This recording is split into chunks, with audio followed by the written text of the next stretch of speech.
What's up, y'all? Driver Eyes here. Hey, as most of y'all know, I'm a NASCAR fan, and it was last Sunday on Easter. I had an issue with Kyle Larson, who drives the 42 car. They're racing online now because of this pandemic that's going on, the virus. So they can't race at actual racetracks and things like that. So they're doing like video game racing, okay? iRacing. So during last Sunday's race, I don't even know where they were at, on a road course somewhere or something. It wasn't on TV or anything. It was on the iRacing website, I guess. But Kyle Larson is driving along and he's trying to talk to a spotter. And they have two channels. They have one channel that talks to, people, their crew chief and their spotter or whoever, they choose to talk to during the race. And then the other channel, everybody can hear what they say and everybody can talk back to them. And that's in the race, or that's in the race. Yeah, pretty much is how I've gathered it. But he slipped up and called his guy, one of his buddies, I guess, the N-word. Okay? Kyle's a white guy. Well, actually, he's I guess it's Japanese and American. He's a white dude. He's an American. But anyway, he called his buddy the N-word. He was trying to talk to him and called him the N-word, which I hear lots of people say that word to each other: white, black, brown, whoever. Hell, aliens probably even use that word. And it's not. It is a racist word,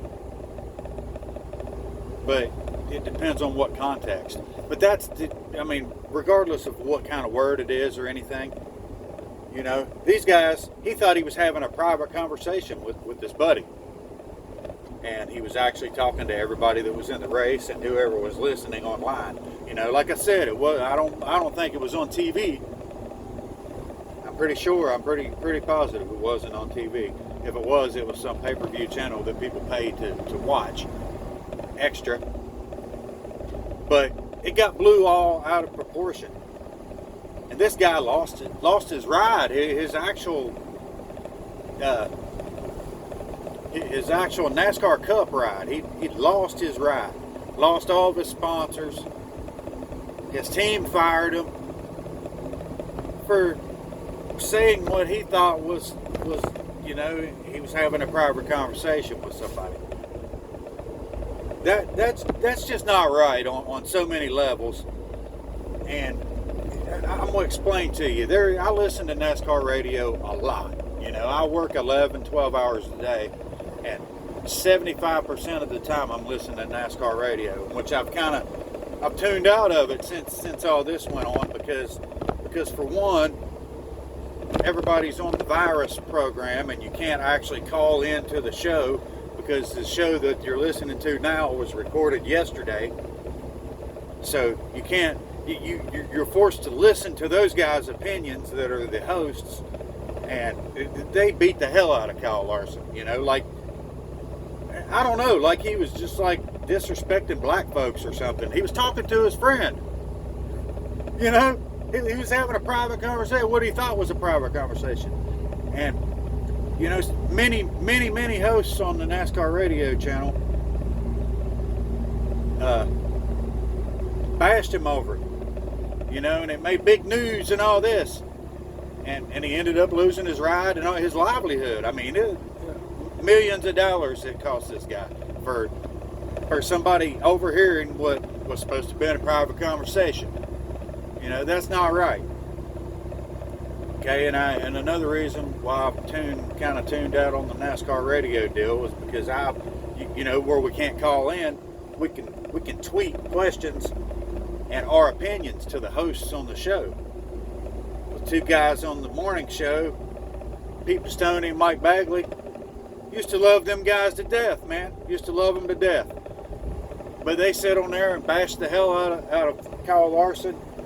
And, I mean, just unbelievable shit that they said. And, made all these statements and all this crap because of what he said in a private conversation, he thought. They bashed the hell out of him, okay? And, claims that it's deterring. Danielle Trotta's one too. She went as far as to say that his comments deters young black Americans from wanting to become NASCAR drivers or to get into the sport.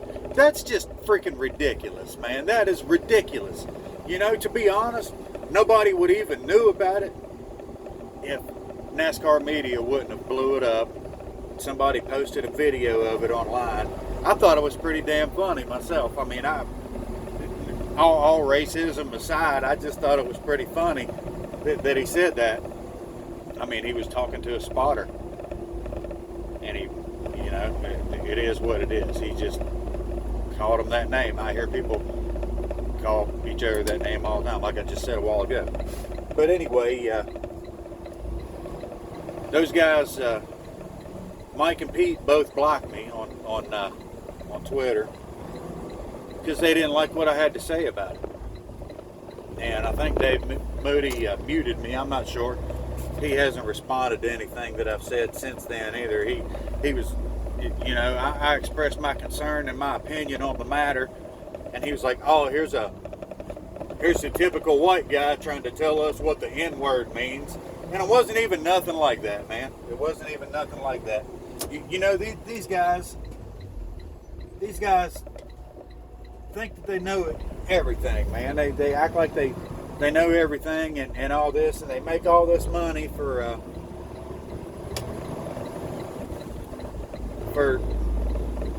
calling these races and shit. They should stick to calling them races. They shouldn't go into slinging mud contests, because that's not how, that's not their forte. They're not that good at it. But the thing about it is for years, since it's been available to listen to in-car chatter during the race, which is like a driver's radio while he's in the race. You can hear what he's saying to his crew chief. You can hear what the crew chief's saying. You can hear what NASCAR's saying. Depends on what channel you're on. Okay? Fans have had issues with that. With things that drivers were saying in the cars, cussing out another driver or cussing out their crew or their crew chief and all this. And fans have raised all kinds of hell about it. It was like, oh, well, they shouldn't have said that. They should be fined and all this and that. And you know what the NASCAR hosts on Sirius NASCAR radio always, their comeback always is on that before this instance? You know what it is? They always said, oh, well, that's a privilege to listen to the in-car radio. They're having a private conversation. You're just eavesdropping on it. So regardless of what they say, you can't have a problem with it because they're having a private conversation. Okay, just think about that for a minute. Now, what happened to Kyle Larson? It's a double standard. It's not a private conversation now. So you can get suspended from NASCAR for things that you say to your crew chief, or things your crew chief says to you, or your team says to you, or your owner says to you on the radio. They can get suspended and or kicked out of the damn sport for that. That's not right, man. That's not right. For years we was told that that's a private conversation, and we're not supposed to have an issue with that. It's a privilege for us to listen to that. So why is it different now? Because he dropped the N-bomb? I mean, that doesn't make any damn sense. And I'm willing to bet that's not the first time it's happened, and just nobody heard it. But then again, it doesn't make it damn because it's a private conversation. That's my take on this. Shit like this right here, this politics in NASCAR, is what's gonna make me just shit on the sport.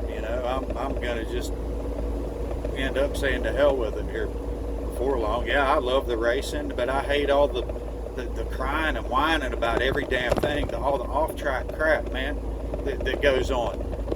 And right now, the media is all quarantined and has to stay home and all this shit. So they're just like jumping and grabbing at every little story they can get. And they got this guy fired because of that.